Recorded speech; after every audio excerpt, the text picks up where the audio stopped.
Channel को subscribe करें, notification के लिए बेल बटन दबाएं। धाकड़ खबर, बेखौफ जुबान, बेबाक अंदाज।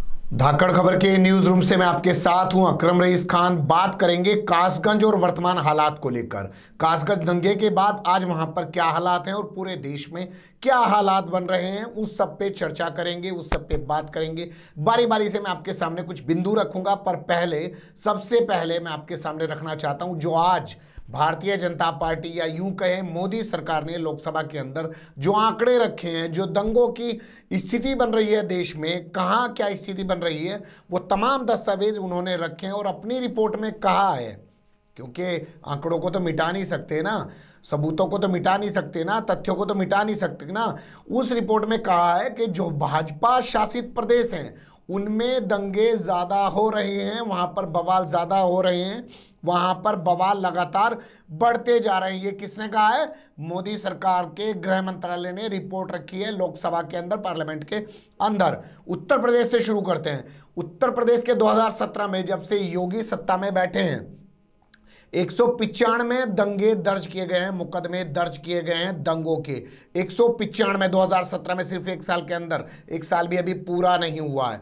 उससे पहले 2016 में देखिए, जब सरकार थी अखिलेश यादव की, समाजवादी पार्टी की, सिर्फ 101 मुकदमे ऐसे दर्ज हुए थे, जो ऐसी टेंशन क्रिएट हुई थी, जो ऐसे तनाव बने थे, 101। आगे चलते हैं, राजस्थान में देखिए, राजस्थान में 2017 में 91 मामले ऐसे दर्ज हुए हैं जहां पे ऐसी टेंशन, कम्युनल टेंशन क्रिएट हुई है, सांप्रदायिक हिंसा के ऐसे जो मामले हो 91। 2016 में देखिए सिर्फ 63 थे, 28 मामले बढ़ गए। यानी कि नफरतें बढ़ती जा रही है, जैसे जैसे चुनाव करीब आ रहा है नफरतें बढ़ती जा रही हैं, बढ़ाई जा रही हैं। क्या हो रहा है, कैसे हो रहा है, वो आप समझिए। मध्य प्रदेश के बारे में गृह मंत्रालय की रिपोर्ट देखिए जो लोकसभा में रखी गई। 2017 में 60 मामले यहां पर हुए हैं 2017 में, और 2016 में कितने हुए थे? 57। यहां शुक्र है कि सिर्फ 3 मामले बढ़े, होना ये चाहिए था कि मामले घटते, लेकिन 57 से 60 पहुंचे। ये भी चिंता का विषय है, क्योंकि मध्य प्रदेश में चुनाव भी है विधानसभा का, और देश में लोकसभा का चुनाव भी होने वाला है। आगे चलते हैं बिहार। बिहार जब लालू प्रसाद यादव और नीतीश के हवाले था तब वहां पर क्या स्थिति थी, और जब से नीतीश कुमार जो भाजपा के साथ आ गए हैं और सत्ता के शीर्ष पर बैठे हुए हैं, क्योंकि सत्ता में उन्हें बने रहना, लेकिन उनका ये वक्त, आखिरी वक्त शुरू हो गया है। जो उन्होंने फैसला लिया है ये उनके लिए आत्मघाती फैसला साबित होने जाएगा, आने वाले वक्त में देखने को मिलेगा। 2017 में देखिए वहाँ पर 85 बवाल, 85 दंगे, कम्युनल टेंशन हो चुकी हैं, मुकदमे दर्ज हुए हैं। 2016 में देखिए जब उनके साथ में लालू प्रसाद यादव सत्ता में थे, उनकी पार्टी सत्ता में, सिर्फ 65 जगह पर ऐसी एफआईआर, ऐसी घटनाएं दर्ज की गई थी। अब आगे चलते हैं। इस रिपोर्ट के बाद में कासगंज दंगे पर आई फैक्ट फाइंडिंग रिपोर्ट से आपको अवगत कराते हैं। वो जो पूरी टीम वहां पर पहुंची थी यूनाइटेड अगेंस्ट हेट की, और उन्होंने वहां सर्वे किया। आईजी जो रिटायर्ड हैं यूपी के, उन्होंने एस दारापुरी वहाँ पर पूरा सर्वे किया। कुछ एडवोकेट्स भी उसमें शामिल थे, जेएनयू के कुछ स्टूडेंट्स भी उसमें शामिल थे। पहले आप वो रिपोर्ट्स जो कल प्रेस क्लब में रखी गई है उस रिपोर्ट्स को सुनिए, समझिए वहाँ क्या हुआ, पुलिस ने कैसे काम किया। सिर्फ मुसलमानों की दुकानें जलाई गई हैं, 2 मस्जिदों को नुकसान पहुँचाया गया, वो भी सिर्फ मुसलमानों से जुड़ी हुई हैं। सिर्फ मुसलमानों के खिलाफ ही एफआईआर दर्ज की जा रही है, और मुसलमानों को ही वेपन के साथ, हथियार के साथ पकड़ा जा रहा है। दूसरी कम्युनिटी के साथ ऐसा नहीं हो रहा है, ये कह रही है फैक्ट फाइंडिंग रिपोर्ट। पहले आप वो सुनिए, फिर आगे दूसरी खबर पे बात करते हैं। पूरे कासगंज में लोगों से अगर आप बात करें तो मतलब वहां पे अभी भी वो जो भाईचारा का बात बहुत ज्यादा आता है। लोग बहुत ज्यादा उस बारे में नॉस्टैल्जिक भी है कि बाबरी मस्जिद डिमोलिशन के बाद पहली बार ये हुआ, ठीक है, तो वो तो है लोगों में जो बात, वो आई थिंक अमित के बातों से आ गया है। लेकिन पुलिस प्रशासन का क्या रोल है? वो मतलब भाईचारा लोगों में होती है, पुलिस प्रशासन भाईचारा के ट्रूप में तो काम नहीं कर सकते ना। पुलिस प्रशासन has to do their duty. The thing is that after the violence took place, the first FIR, that is FIR number 59 by 2018, this FIR was filed by the SHO of that place, रिपु दमन सिंह। इस FIR में clash के बारे में बताया गया है कि दोनों तरफ, दोनों कम्युनिटी में जो क्लैश हुआ है उसका एक लंबा चौड़ा वो है कि दोनों तरफ से पथराव हुआ है. इंपॉर्टेंट थिंग इज कि the names that were taken were only Muslim names. Okay, so 4 names that were taken, ये सलीम, अकरम, अक्षत, तौफीक, नसीर, ये जो 4 नाम लिया गया है और उसके बाद और 3 नाम जोड़ा गया है, वसीम का, सलीम के भाई का, इन सब का नाम जो जोड़ा गया है. तो नाम जब एफआईआर में होगा वो सिर्फ मुसलमानों का नाम है, हिंदुओं का कोई नाम एफआईआर में नहीं है. ठीक है. जो आरोप मुसलमानों पे लगाया गया है वो बहुत स्पेसिफिक है कि पथराव का और गोली चलाने का. जो आरोप हिंदुओं पे लगाया गया है वो है उत्पात मचाने का. उत्पात मचाने का मतलब कुछ भी हो सकता है. एफआईआर में जब आप लिख रहे हो उत्पात मचा रहे थे, उसका कोई मतलब नहीं होता है. बट व्हेन यू से कि specific things of firing and stone pelting, then you can book that person in a specific crime, right. तो इन द लॉन्ग रन जब ये एफआईआर पे केस चलेगा तो किन पे केस चलेगा वो बहुत क्लियर है, किस आधार पे केस चलेगा वो बहुत क्लियर है, और कौन बच जाएगा because of the vagueness of the FIR वो भी बहुत क्लियर है. इसके बाद 26 तारीख का ये जो हो चुका, ये जो पूरा घटना हो चुका, 26 तारीख का ये भी एक है कि एफआईआर में चंदन गुप्ता के पिता ने भी एक एफआईआर कंप्लेंट दर्ज की है जो एफआईआर में तब्दील हुई. लेकिन उसी टाइम गोली लगी नौशाद बोल के लड़के को जो हॉस्पिटलाइज्ड है. एफआईआर में उसका कोई उल्लेख नहीं है. ठीक है. चंदन का मौत के बारे में बहुत ही दुखद है कि वही मतलब एक जान जो खोया है चंदन का, वो अमित ने ऑलरेडी बोला कि वहां पे लोग ये नहीं क्लियरली कोई बोल सकता है कि एग्जैक्टली कहां पे वो मौत हुआ है. जो लोग चश्मदीद गवाह थे या जो लोग उस जगह पे मौजूद थे, वो आसपास के लोग अलग अलग चीजें बोले हैं. पुलिस को तो उसको पिन पॉइंट करना चाहिए था ना. अब तक पुलिस का भी कोई क्लियर आइडिया नहीं है कि कहां पे हुआ है. हालांकि एफआईआर में वो दिखा रहे हैं कि सलीम के घर के सामने गोली चली थी, और ये बात दारापुरी सर ने भी वहां पे भी पॉइंट आउट किया कि जिस तरीके से चंदन के बुलेट का जो एक फोटो वो हम हमारे पास भी है, हाँ पीछे भी, यहाँ पे भी अगर आप देख सकते हैं, इसके जिस तरीके से बुलेट के चारों तरफ जिस तरीके से काले पड़े हैं, इससे क्लियर होता है कि बहुत क्लोज रेंज से गोली चलाई गई है. ऊपर से घर से अगर गोली चलाया जाता तो हाथ के यहाँ पे लगने का चांस बहुत कम है. ठीक है. जिस तरीके से वो ऊपर छत से सलीम के वहां से गोली चलाई गया था.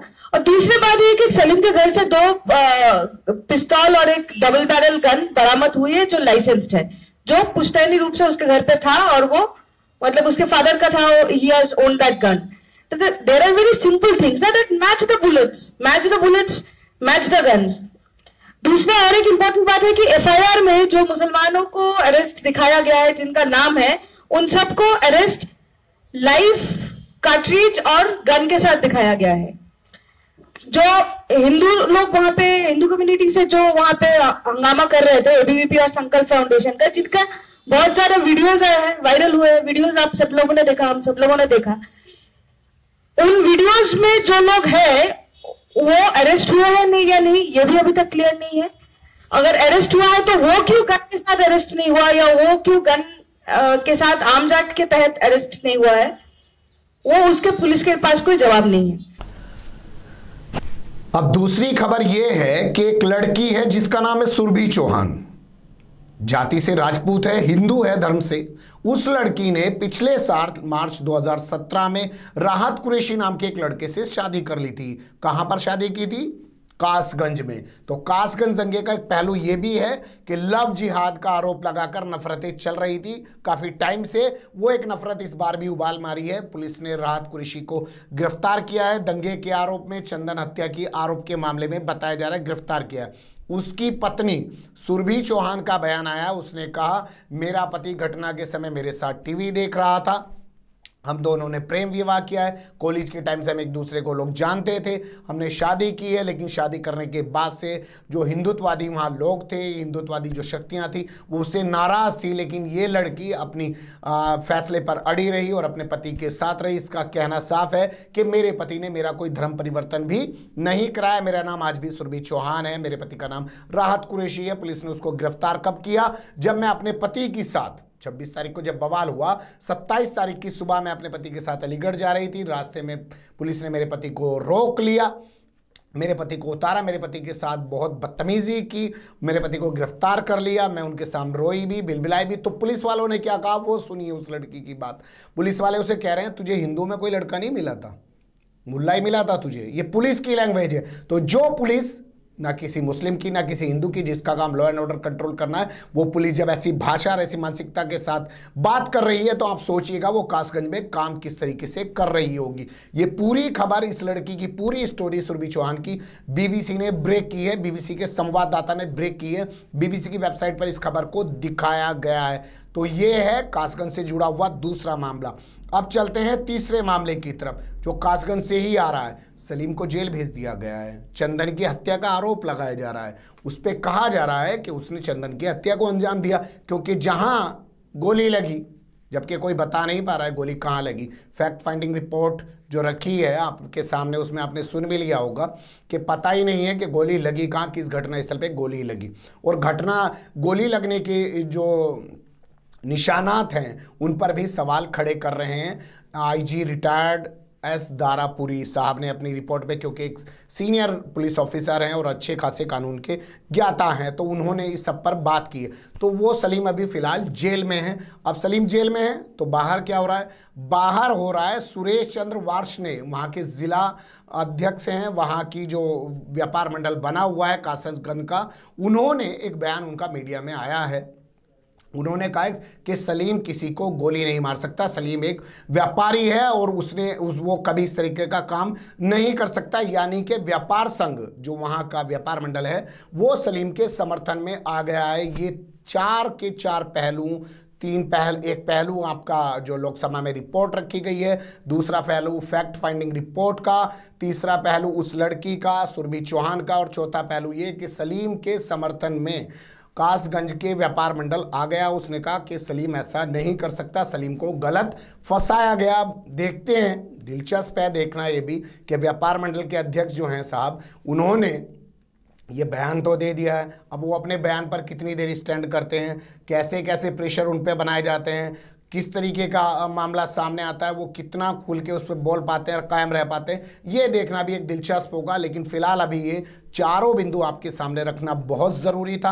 आपको हमारी खबर कैसी लगी कमेंट्स के रूप में आप अपनी राय दे सकते हैं। हमारी खबर को लाइक कर सकते हैं, ज़्यादा से ज़्यादा शेयर कर सकते हैं और हमारे चैनल को सब्सक्राइब कर सकते हैं। फिर ऐसे एक सुलगते हुए मुद्दे के साथ, क्योंकि भोंपू मीडिया तो नहीं दिखाएगा साहब, सुरभि चौहान अगर बोल रही है तो भोंपू मीडिया नहीं दिखाएगा साहब। व्यापारी अगर आकर सलीम के समर्थन में बोल रहे हैं तो भोंपू मीडिया नहीं दिखाएगा साहब, उसे नहीं दिखाना। उसका काम है सिर्फ नफरतें फैलाना। जो फैक्ट फाइंडिंग रिपोर्ट आई है उसको लेके भोंपू मीडिया कोई डिबेट करता हुआ आपको नहीं दिखाएगा। जो दंगों पर रिपोर्ट आई है, जो लोकसभा में रखी है, इस मोदी सरकार के गृह मंत्रालय ने वो रिपोर्ट रखी है, उस पर कोई बात नहीं करेगा कि क्यों भारतीय जनता पार्टी की सरकारों में ही सबसे ज़्यादा दंगे बवाल हो रहे हैं। पर हम आपके सामने वो खबरें लेके आते रहेंगे। फिर ऐसे एक सुलगते हुए मुद्दे के साथ मैं आपके सामने हूँगा हाजिर। फिलहाल अभी मुझे दे इजाज़त।